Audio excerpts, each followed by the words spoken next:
We all love a good, challenging boss fight, but every once in a while we come across bosses that test our patience like few others do, that almost make us swear off whatever game we're playing in a fit of fury.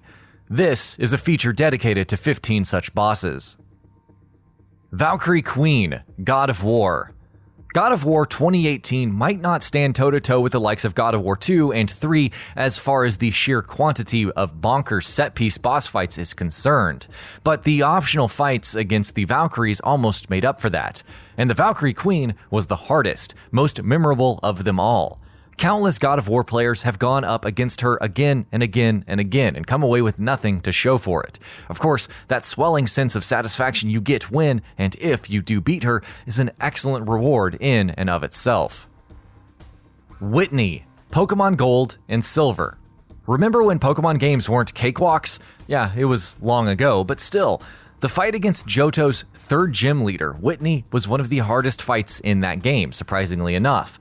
WHITNEY's Miltank, with its hard-hitting attacks and its ability to heal itself, was the cause of many blood pressure spikes.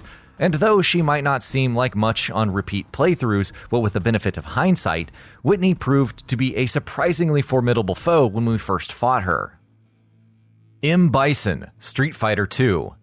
M. Bison is considered by many one of the toughest boss fights in a fighting game, and for once, that's not an exaggeration. This fight truly was hard enough to make you want to bang your head against a wall and decide that you never wanted to play Street Fighter II ever again. With his unpredictable attacks, varied arsenal of moves, and quick movement, M. Bison is, to this day, one of the most challenging bosses we've ever fought. Ornstein and Smough, Dark Souls. You know what's harder than a Dark Souls boss fight? Childbirth. But also 2 Dark Souls boss fights at the same freaking time, and that's exactly what this encounter against Ornstein and Smough is.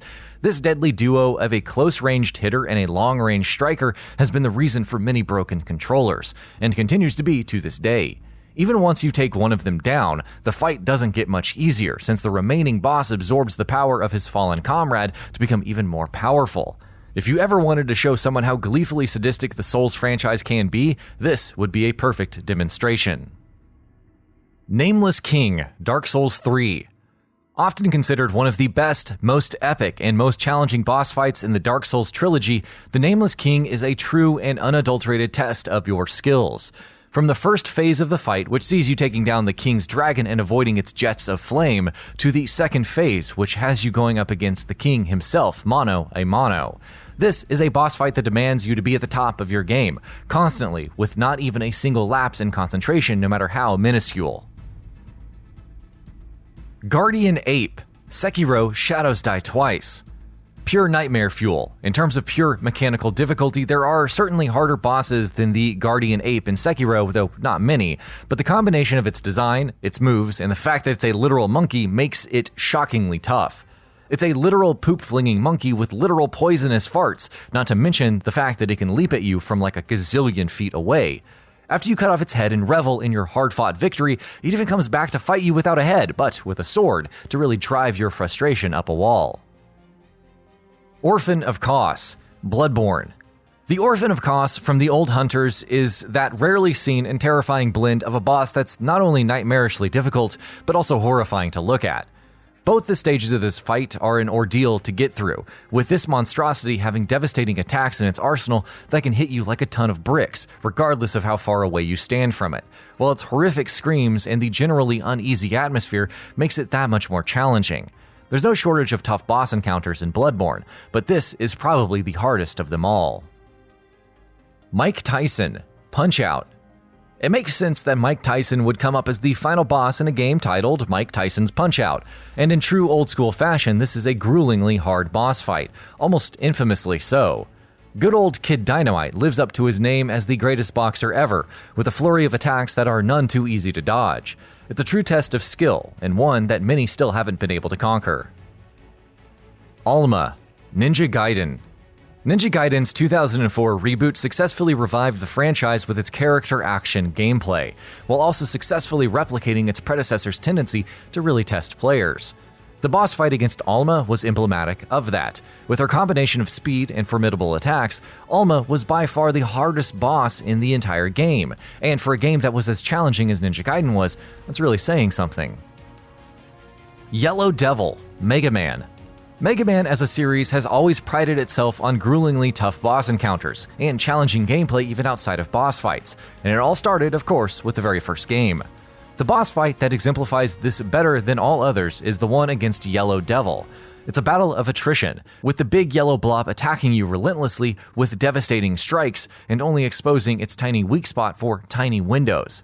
Accuracy and precision are key in this encounter, making it a proper challenge. Senator Armstrong, Metal Gear Rising: Revengeance. Nanomachine's son is literally why Senator Armstrong is as much of a challenge as he is. Thanks to increased durability and heightened strength, he's not easy to take down in the slightest. He comes at Raiden with a flurry of quick and powerful blows, and dodging them requires proper precision, while landing your own attacks when and where you can also demands concentration on your part. Devil, Cuphead. Cuphead being a tough game is news to no one by this point, and there's multiple bosses in this game that we could have included in this list, but we have to go with the devil for multiple reasons. It's a long fight spanning multiple stages, and each stage sees the devil whipping up a variety of attacks, each more deadlier than the last. Learning attack patterns is vital in this fight, and given how varied those attacks are, there is very little margin for error in dodging those attacks. Cthulhu, World of Warcraft. The final encounter in the popular MMO's 2006 raid, this tentacled, multi-eyed monstrosity, was no joke.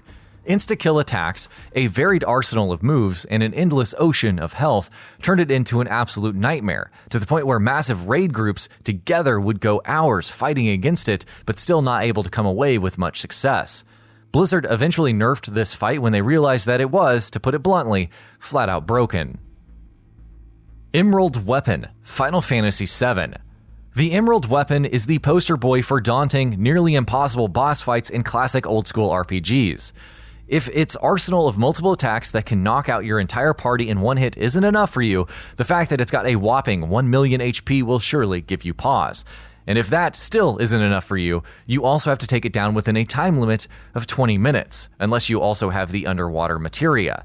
It's not only a test of skill and preparation, it's also a test of patience. Sephiroth, Kingdom Hearts 2. Sephiroth's most intimidating fight doesn't come in Final Fantasy VII, oddly enough. It comes in Kingdom Hearts 2. Though he's an optional boss fight, he's without a doubt one of the toughest encounters in the entire game. Unpredictable movement, hard-hitting attacks, a large pool of moves, and tons of HP make this a gruelingly challenging fight. If you go in unprepared, you'll be in for a tough time. And that about does it for this video. If you enjoyed what you watched and want to see more from Gaming Bolt, you can always hit that subscribe button and turn on the bell icon next to it. That way you will never miss any of our videos.